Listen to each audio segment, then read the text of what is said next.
6 लाख से अधिक युवाओं को हम लोगों ने अब तक प्रदेश के शासकीय विभागों में नौकरियां प्रदान कर दी हैं। नियुक्ति की प्रक्रिया सभी आयोग और बोर्डों के माध्यम से निरंतर जारी है।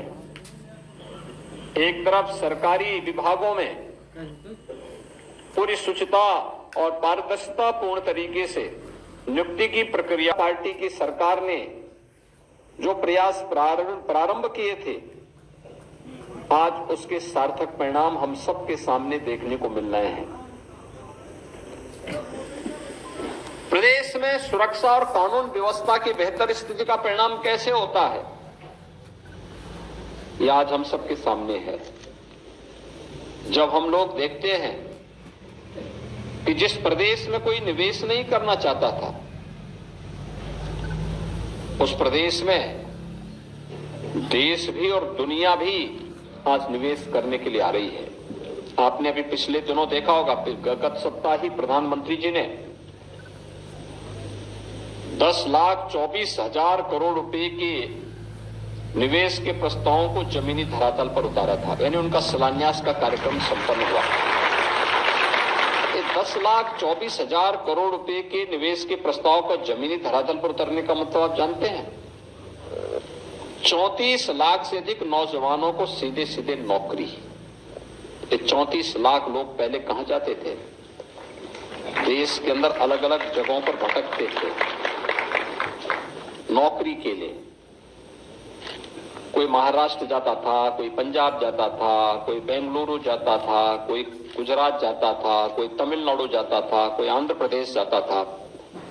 आज कहीं जाना नहीं है, बल्कि अपने ही राज्य में वह निवेश हो रहा है, अपने ही राज्य में उसको नौकरी मिलेगी।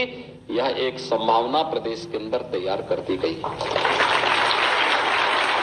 जब हम लोग ग्लोबल इन्वेस्टर समिट किए थे फरवरी 2023 में, तो हमें 40 लाख करोड़ रुपए के निवेश के प्रस्ताव प्राप्त हुए। पूरी दुनिया देख रही थी एक यूपी में क्या हो गया, इतना पैसा आ रहा है। थोड़ी भी शासन प्रशासन की कार्य पद्धति बदल जाए, ईमानदारी पूर्ण तरीके से वो कार्य करना प्रारंभ कर दे, तो कैसा सर्वांगीण विकास के रास्ते खुलते हैं। निवेश आ रहा है, इंफ्रास्ट्रक्चर। आज के दिन पर उत्तर प्रदेश में जितना कनेक्टिविटी के लिए 4 लेन की कनेक्टिविटी हो, एक्सप्रेस हाईवे का हो, रेलवे का हो, एयर कनेक्टिविटी का हो, वाटरवे का हो, जितना बेहतर कार्य यूपी के अंदर हो रहा है, अन्यत्र देखना कठिन है। इस इंफ्रास्ट्रक्चर का लाभ भी उत्तर प्रदेश के अंदर मिल रहा है।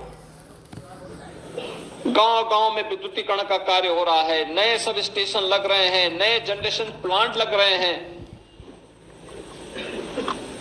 विद्युत की अधिक से अधिक आपूर्ति देने की कार्रवाई हो रही है, नए नए तरीके से लोगों के जीवन में परिवर्तन लाने के कार्य हो रहे हैं। ये सभी कार्य समयबद्ध तरीके से आगे बढ़ाने का कार्य हो रहा है। इंफ्रास्ट्रक्चर के साथ साथ सरकार ने तकनीक का उपयोग करते हुए बेहतर व्यवस्था प्रदेश के अंदर तैयार की। खासतौर पर जिस उत्तर प्रदेश ने 1947 से लेकर के 2017 तक केवल 12 गवर्नमेंट मेडिकल कॉलेज देखे थे, आज उत्तर प्रदेश सभी 75 जनपदों में मेडिकल कॉलेज बनाने के लिए पूरी प्रतिबद्धता के साथ काम कर रहा है। ये परिवर्तन महिला सशक्तिकरण की दिशा में जो प्रयास होने चाहिए थे, उसके सार्थक परिणाम आ रहे हैं। आज उत्तर प्रदेश की हर बहन और बेटी अपने आप को सुरक्षित महसूस करती है। युवा के मन में एक नया उत्साह है, किसान खुशहाल है, हर एक तबके को बिना भेदभाव के शासन की योजना का लाभ प्राप्त हो रहा है। और उन्हीं स्थितियों में उसी शुचितापूर्ण तरीके से नियुक्ति की प्रक्रिया को आगे बढ़ाने के साथ साथ सरकार पूरी प्रतिबद्धता के साथ कार्य कर रही है। कहीं भी आपको सिफारिश की नौबत नहीं आई होगी। और सरकार की मंशा भी है कि कहीं भी कोई सिफारिश की आवश्यकता न पड़े, व्यक्ति रिजल्ट पर फोकस करें।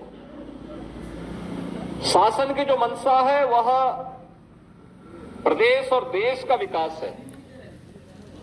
शासन की मंशा है गरीबों के प्रति हम जितने संवेदनशील हों उतनी ही जवाबदेही और जिम्मेदारी के साथ हम अपने कर्तव्यों के साथ का निर्वहन करते हुए राज्य को प्रधानमंत्री जी के संकल्पों के अनुरूप विकसित भारत की परिकल्पना को साकार करने के लिए एक विकसित उत्तर प्रदेश बनाने की दिशा में हम सबको प्रयास करना होगा। और यही सरकार आपसे अपेक्षा रखती है कि जब बिना भेदभाव के नियुक्ति आपको प्राप्त हो रही है, बिना किसी सिफारिश के आपको इस सारी प्रक्रिया के साथ गुजरते हुए आज नियुक्ति पत्र प्राप्त हो रहा है, तो इसी लगन और ईमानदारी के साथ आप भी परिणाम देकर के राज्य के विकास में सहभागी बने। विकसित भारत की परिकल्पना को साकार करने के लिए विकसित उत्तर प्रदेश बनाना पड़ेगा। और विकसित उत्तर प्रदेश केवल शासन में बैठे हुए लोग नहीं तैयार करेंगे, हर व्यक्ति को अपने अपने नागरिक कर्तव्यों के साथ जुड़ना पड़ेगा। हर व्यक्ति अपने कर्तव्यों के साथ जब जुड़ेगा उसके परिणाम भी हम सबके सामने उसी रूप में आएंगे। और यह हम सबको ध्यान में रखकर काम करना होगा। आप ईमानदारी के साथ समय पे अपने कार्यालय जाना, पूरे समय तक वहां रह करके जिम्मेदारियों का निर्वहन करना, फाइल कोई डंप नहीं पड़ी रहनी चाहिए।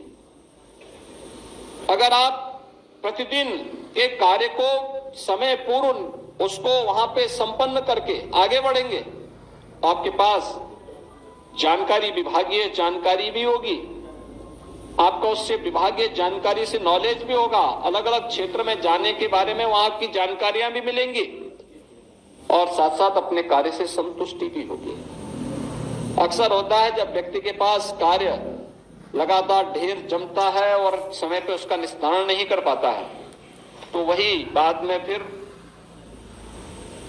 उसको ये बना देता है कि साहब कैसे करूं, फिर वह धीरे धीरे करके ट्रैक से उतर जाता है और फिर वहीं से जिस एक व्यक्ति को अपने कैरियर में 30-35 वर्ष तक अपनी सेवाएं देनी है और एक बहुत अच्छे कैरियर के साथ जो व्यक्ति आगे बढ़ सकता है, और समय ही उस व्यक्ति को सर्विस से बाहर होना पड़ता है। अपने बॉस के सामने या विभाग के सामने कभी भी आपको फिर अपने को कमजोर साबित करने की स्थिति नहीं आएगी, कमजोर नहीं पाएंगे आप अपने आप को, क्योंकि आप तो अपडेट हैं इन सब कार्यों की तरफ। और मुझे लगता है कि वह पहले दिन से आपको करना पड़ेगा जवाबदेही के साथ, पूरी